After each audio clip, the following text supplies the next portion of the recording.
After saving for 7 years, I finally bought my dream home. Then my parents tried to secretly move my sister's family in. When I refused, they called me selfish, so I cut them off. Now they're begging me to forgive them, but I'm done. Hey Reddit, for the past 7 years, I lived like a ghost in my own life, working 12-hour shifts, skipping vacations, saying no to every indulgence, just so I could someday own a home I could call mine. While my friends spent their paychecks on weekend trips or late-night splurges, I stashed every extra dollar away like it was sacred. I skipped birthdays, holidays, and every so-called little treat because I had one goal: buy a house, a place that was mine, that no one could take from me. I didn't come from wealth. My parents always made it clear that we were comfortable, but the reality was different. Bills were always a struggle, and any talk about money usually ended in someone slamming a door. So when I finally closed on a modest but beautiful 3-bedroom house in a quiet suburb, I felt like I had made it. I had pulled myself out of the chaos and built something stable with my own 2 hands. For about 2 weeks, everything felt like a dream. I painted the walls myself, moved in slowly, and every time I walked into the living room, I felt this overwhelming sense of peace. But then came the phone call. It was my mom. She sounded off, too chipper, too sweet. She asked if I was free for dinner and said she had a fun surprise to share. I didn't think much of it. I figured maybe it was about my sister, Emily, who had always been the golden child. Emily had 2 kids, no job, and a husband who floated between get-rich-quick schemes like a moth to a flame. Still, my parents adored her. Nothing she did was ever wrong. Every time she crashed her car, every time she got fired, every time her husband blew through their savings on some ridiculous pyramid scheme, my parents swept in and saved the day. Meanwhile, I was told to stop being dramatic when I asked them to co-sign my student loans. At dinner that night, my dad barely looked up from his plate. My mom, on the other hand, was glowing. She asked me how the new house was. I told her it was amazing, everything I dreamed of. That's when she dropped the bomb. She looked at me, smile still frozen on her face, and said, "We were thinking it might be nice for Emily and the kids to move in with you for a little while." I blinked. Thought maybe I heard wrong. "Excuse me?" I said. She laughed like I was being silly. "Just for a few months. Their lease is up and rent is getting so expensive. You have 3 bedrooms and it's just you in there. It makes perfect sense." I looked at my dad, who finally spoke, only to say, "It's the least you can do for your family after everything we've done for you." I sat there in stunned silence. Everything they had done for me? What exactly was that? Not co-signing a loan? Not helping with rent when I had to work 2 jobs to stay afloat? Not visiting me once when I had a medical scare 2 years ago? What had they done other than guilt-trip me into thinking I owed them something for simply existing? I politely but firmly said no. I told them I worked hard for my house and I wasn't comfortable having anyone else live there, especially not Emily, who had a track record of treating other people's homes like temporary dumps. The moment the word no left my mouth, my mom's expression changed. Instantly, the sweetness evaporated. Her eyes narrowed and her tone turned ice cold. "You're being selfish," she hissed. "You're putting a house over your own family. What kind of person does that?" I couldn't believe what I was hearing. My dad backed her up, nodding solemnly like I had just committed a war crime. They painted me as the villain for not surrendering the only thing I had worked toward my entire adult life. I stood up from the table and left. I didn't yell. I didn't cry. I just walked away. The next few days were a flurry of calls and texts, first from my parents, then from Emily, then from her husband. They were furious. They accused me of turning my back on my family. My sister sent me a long message about how I had plenty of space and that kids need a backyard. Her husband had the audacity to tell me I was hoarding resources. But the worst part, I found out they had already started packing without even getting a yes from me. My parents had assured Emily that I would cave, that I just needed time to think about it. They had planned this behind my back. My own family had coordinated a plan to occupy the house I had bled for, assuming that my spine would bend just like always. That I'd give in to guilt and go along with whatever made them comfortable. But I didn't bend. I blocked all their numbers. I locked down my social media. I even had to install a security system just in case they showed up uninvited, because I genuinely wouldn't put it past them. And as crazy as it sounds, the betrayal wasn't just about the house. It was about the years of being overlooked, dismissed, and used like a backup plan.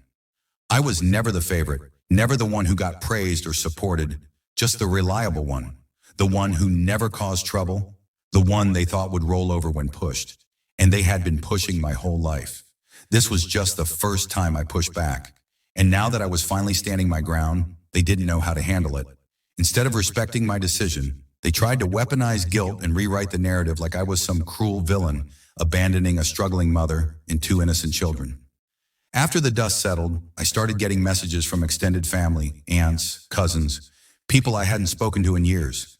Somehow my parents had roped them in, told them twisted half-truths about how I was rich now, and refused to help my struggling sister. No one mentioned the 7 years I spent living paycheck to paycheck. No one cared that I had worked for this house without a dime of help. In their eyes, I was cold, ungrateful, heartless.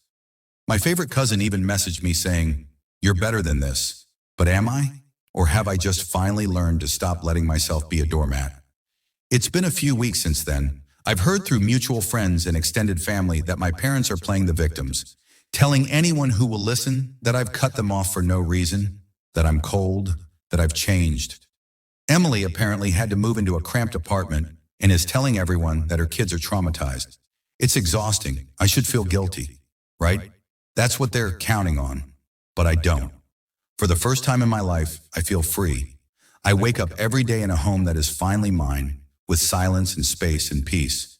But the guilt is creeping in from the corners because now my parents are reaching out again, apologizing, begging me to just talk, saying they didn't mean to push, that they're just worried about the kids.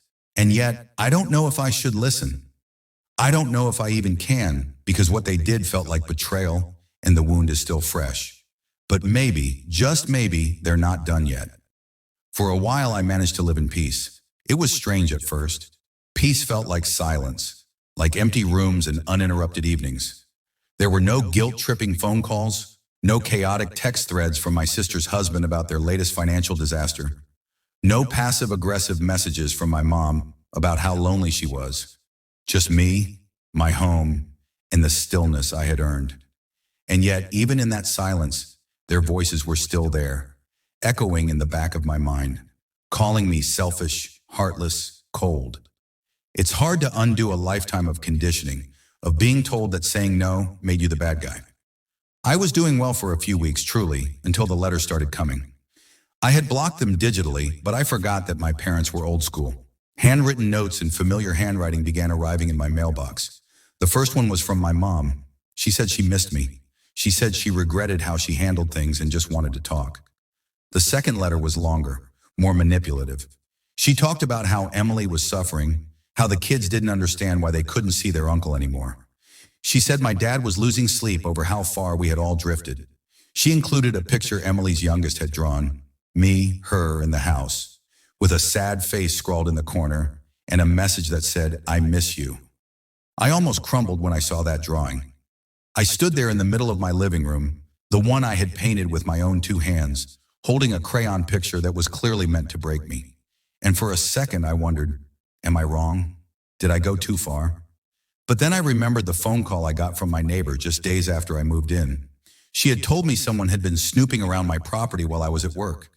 She saw a car parked outside for almost half an hour, just idling. I checked my cameras. It was Emily's husband, just sitting there, watching the house. That's when I knew they were not done with me. A few days later, I got another letter. This one not from my parents, but from Emily herself.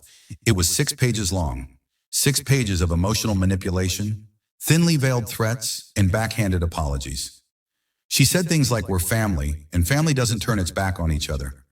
She talked about all the sleepovers we had as kids, how I used to make her laugh when she was scared of the dark. She said her kids cry every night and ask why Uncle doesn't love them anymore. And then halfway through the letter, the tone shifted.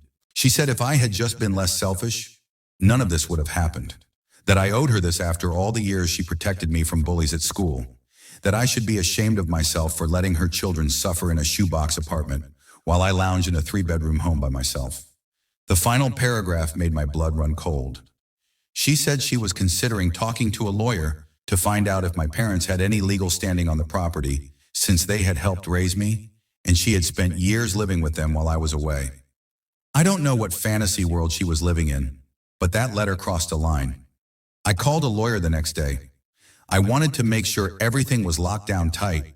Ownership, deeds, wills, everything. I wasn't going to let my family trick or manipulate their way into claiming a single square foot of my home. My lawyer assured me everything was solid, but just having to do that made me sick. I couldn't believe I had to defend myself legally against my own flesh and blood. That's when the guilt started to transform. No longer was I questioning whether I had gone too far. Now I was wondering why I hadn't cut them off sooner. Why I spent years playing the quiet, obedient son while they walked all over me and poured everything into Emily like I didn't exist. But life has a cruel sense of humor. The next week, my dad had a heart attack. My aunt called to tell me. She said it wasn't fatal, but serious enough to land him in the ICU. And just like that, the floodgates opened. The whole family was calling again, begging me to come visit, to forgive him, to let this feud die before it was too late. My cousin even drove to my house unannounced and rang my doorbell for 10 minutes straight, crying and saying, "Family is everything." I almost gave in. I almost got in my car and drove to the hospital. But then I remembered every insult, every manipulation, every time they made me feel like nothing more than a backup plan. I remembered the smugness in my mother's face when she told me Emily and the kids would be moving in. I remembered how none of them believed I had the backbone to say no. And suddenly I didn't feel sad. I felt free again. I sent flowers to the hospital with a simple card. I hope he recovers well, but I won't be visiting. That was the final straw for them. My mom sent one last letter, handwritten, furious, venomous. She called me cold-hearted, disgusting, ungrateful. She said I had humiliated the family and abandoned them when they needed me most. She said I would die alone, and that when the house felt empty and the silence got too loud, I'd finally understand what I had done. She ended the letter with a line that stuck with me. "You may have bought a house, but you'll never have a home." I sat with those words for a long time, but then I looked around. I saw the walls I painted, the shelves I built, the floors I scrubbed. I heard the silence she warned me about, and instead of emptiness, I felt peace. No shouting, no manipulation, no guilt. Just me living in a space I created, a life I earned. So no, I won't forgive them. Not now, maybe not ever. They crossed a line, and this time, I didn't follow them off the cliff. They wanted me to sacrifice everything for a family that never saw me as anything more than a resource. And when I finally said no, they didn't reflect. They attacked, but I stood my ground. And for the first time in my life, that ground feels solid.